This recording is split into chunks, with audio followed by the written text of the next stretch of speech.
Il comune di Loș Dolina è caratterizzato da due vasti poli carsici, il Loșco Polie, il più grande, e il Babno Polie. Nel corso dei millenni è stato plasmato dalla persistenza delle acque che hanno corroso il suolo calcareo e dolomitico e dai venti freddi provenienti dal Snežnik, coperto dalla neve.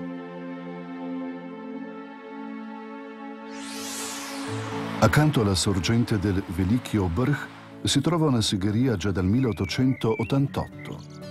Il rinnovato stabilimento, con una delle più vecchie seghe di fabbricazione ester, è ancora in funzione e oggi serve soprattutto alle attività che riguardano le esposizioni e le manifestazioni.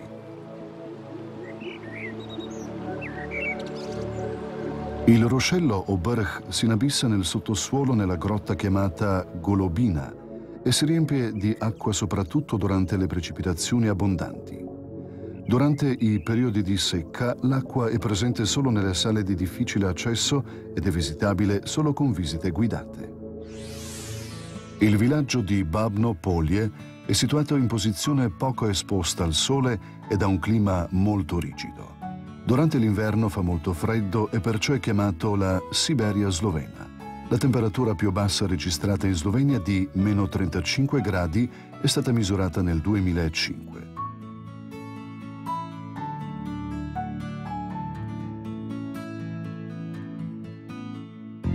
Il monte Snežnik, con i suoi 1796 metri d'altezza, è il monte più alto fuori dell'arco alpino in Slovenia.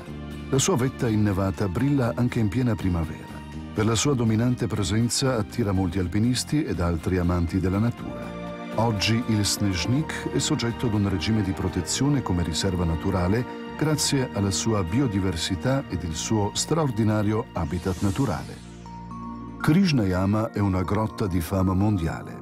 La sua particolarità consiste nell'acqua cristallina dei laghi sotterranei divisi da barriere calcaree. La lunghezza complessiva delle gallerie esplorate fino ad ora è più di 10 chilometri. Qui sono state ritrovate ossa dell'orso delle caverne. È considerata una delle grotte più ricche di diversi organismi viventi.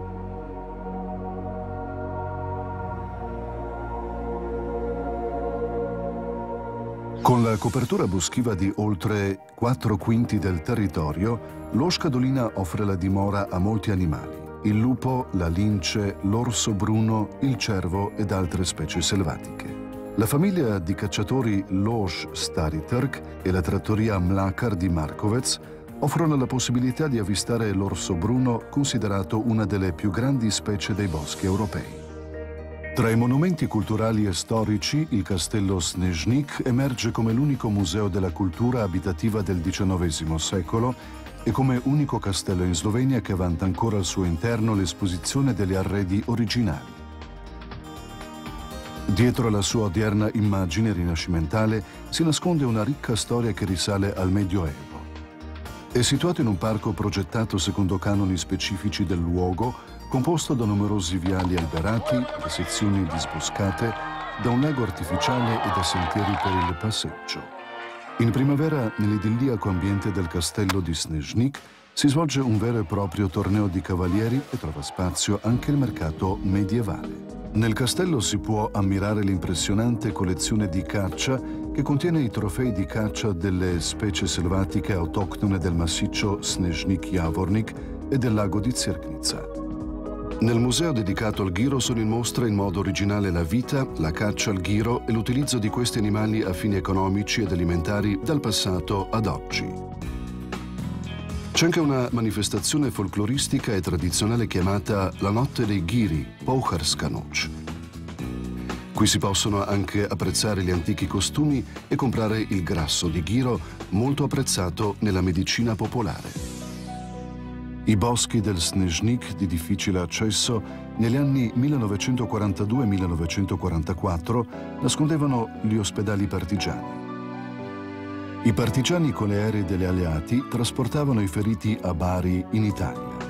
L'evacuazione si svolgeva dal primo aeroporto partigiano che nel 1943 era in funzione e che si trova sulla piana di Nadležsk. Nel 1476 i turchi hanno completamente devastato Loș. Nel 1477, per consentire agli abitanti di costruire delle mura, l'imperatore concesse loro i diritti di città. Il documento che ne dà testimonianza è di grande valore, poiché è l'unico documento ancora originale conservato dal Medioevo fino ad ora in Slovenia. Che Lodz abbia avuto un ruolo rilevante in tutto il territorio circostante lo dimostra anche il castello di Pustigrad, rovine del vecchio castello di Aquilea del XII secolo. Per gli amanti dello sport, il comune di Ložka Dolina è molto interessante in tutte le stagioni dell'anno. Gli escursionisti possono raggiungere la vetta del monte Snežnik, i ciclisti rimarranno incantati dalla rete di piste ciclabili locali ed anche gli appassionati di equitazione e dei cavalli troveranno i loro sentieri più adatti oppure si faranno condurre dai carri e carretti. In inverno tutti quelli che amano lo sci alpino possono godere degli sport invernali sul complesso sciistico Ulaca. E se poi c'è abbastanza neve nelle vicinanze, sono a disposizione delle piste per lo sci di fondo. Nel mese di giugno, quando i contadini cominciano le prime falciature sui campi e sui prati della Ložka Dolina, appaiono le osternice, che una volta assicuravano una seccatura di qualità del fieno. La vera osternica era rappresentata da una sfrondata cima di pino o di abete che doveva essere ben piantata nel terreno per non rovesciarsi sotto il peso del fieno. In questo periodo si organizza la tradizionale manifestazione etnologica e turistica nel paese delle Osternice, durante la quale vengono utilizzati i vecchi costumi caratteristici per la falciatura e per la costruzione delle osternice. Benvenuti nel comune di Ložka Dolina, nel paese delle Osternice e di gente straordinaria.